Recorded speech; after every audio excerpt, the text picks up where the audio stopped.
Good afternoon, everyone. Thank you for this opportunity to speak about fatherhood and all it has meant to me. I'm proud and honored to be asked to be part of your first annual celebration of fatherhood. I'm a proud father, proud grandfather, and a proud son. All those important relationships stay with us no matter how old we are. I realized the truth of this again when I heard I would be honored to receive the Order of Canada. When I heard the news, I thought about my children and hoped they would be proud. I also thought about my own father and mother as I wondered how these simple people who had come from Belarus and Poland would have reacted to hearing news that their son would be honored with an award from the Queen's representative in Canada. I'm sure that they would find it unbelievable, but would feel that pride that we do as parents to know that our children have made an impact on the lives of others. We never stop wanting to make our parents proud, and I felt good knowing that I had honored my parents in this way for all the hard work they did in raising us. Speaking of pride, you probably know the story about how the first thing Wayne did after scoring his 50th goal in 38 games. It was to call me to proudly tell me the news. And I remember I was so shocked when he phoned. I remember saying, "What took you so long?" And then he said, "I gotta get going, Dad. I told him I had to make a very important phone call. And the press are all waiting for me. Bye, Dad." All joking aside, while my children have certainly made me very proud, it is not magic or luck that brings success to our kids, but giving of ourselves as parents. I do spend a great deal of time with my children, trying to build in them the desire to succeed at whatever it was they wanted to do, and I know you want to also. This is our greatest desire as parents, and no one, absolutely no one, should stop us from being able to fulfill that desire. I have spoken on behalf of many organizations that focus on children's success, and there's one simple truth I know. Children need to be treated properly. They need our time and attention to begin with, and it isn't much more complicated than that. When a relationship that ties a mother and father to each other breaks, this should not break the relationship between parent and child.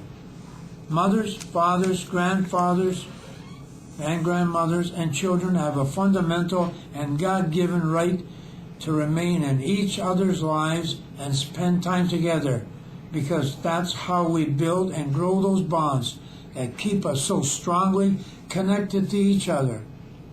Time together is how we build that trust and those feelings of security that are so important to children, very important. It was thanks to the strong and steady support of my family that I managed to recover so well from the stroke I suffered in 1991. I wasn't supposed to live the night.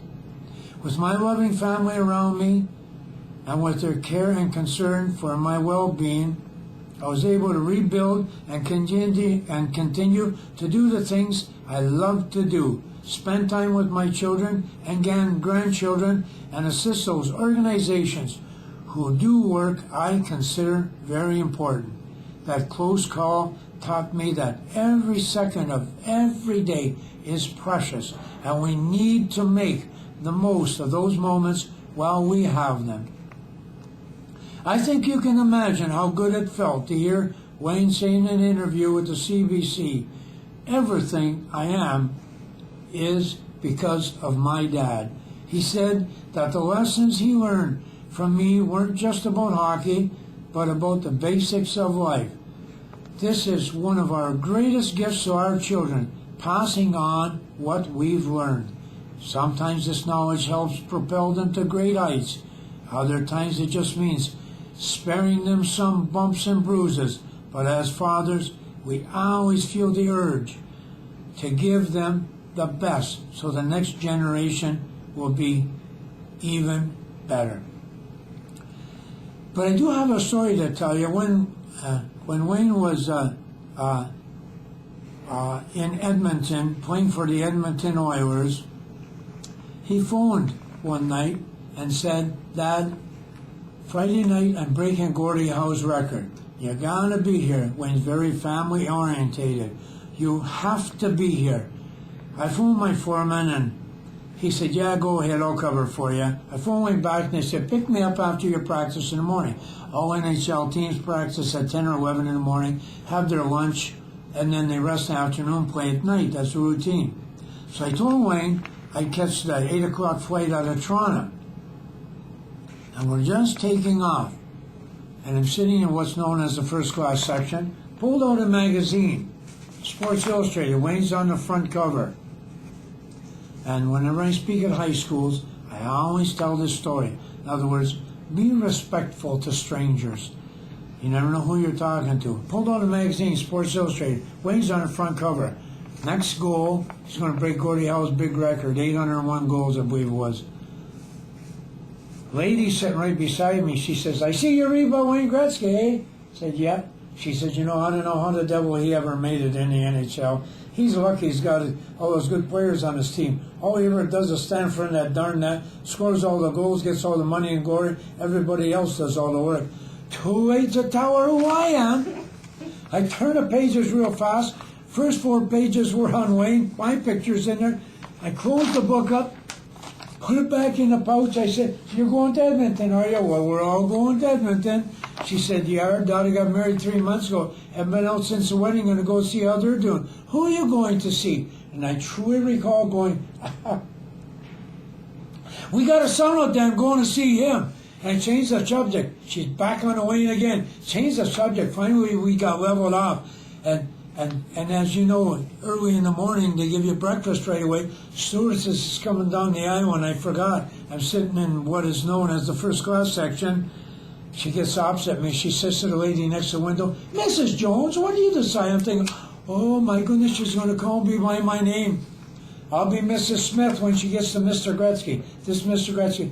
"And Mr. Gretzky, you going out to Edmonton to see your son Wayne play tonight? I understand he's going to break Gordie's record. Here's Mrs. Smith." Well, our food came. She didn't touch her eggs, her bacon, her toast. She did drink her coffee. Served her darn well right. But you know what? I felt so bad for her, I couldn't even eat myself. I remember I took a triangular piece of white of an egg, a little strip of bacon, a little strip of toast, and drank my coffee. Worst fight ever. Not another word was spoken for 2.5 hours. My arms are folded like this. My eyes looking at her. Her arms are folded like this. Hers looking at me. Not a word was ever spoken. And whenever I speak, I always tell a story about that lady. And the lesson is, always be respectful to strangers and friends. Anyways, it is wonderful that as fathers, you want to be there for your children. And that you have come together to celebrate fatherhood. Who we are and what we might be, so much of this can be shaped by our relationship with our Father. And of course, you just heard me say what Wayne said about the relationship between himself and his father and myself. I'm sure that sometimes the journey can be hard. Nothing makes sense, but it's important that we keep our goals in mind. Like I used to tell Wayne, don't think about chasing a puck. Know where it's going to be and be there waiting for it. In other words, go to where the puck's going to be, not where it's been. You couldn't have chosen a better theme song than Never Give Up. I'll repeat that. Never give up. Not just for you, but for your children. They're what's important, the children. Like I said at the beginning, no matter how old we are, we always want to earn the respect and admiration of our parents. So if you're ever thinking of giving up, thinking of stopping, just keep picturing that day down the road when you'll get that call that says, "I need your encouragement, respect, and admiration." Then you can look at that child and say, "That's why I never, ever, ever gave up." Thank you.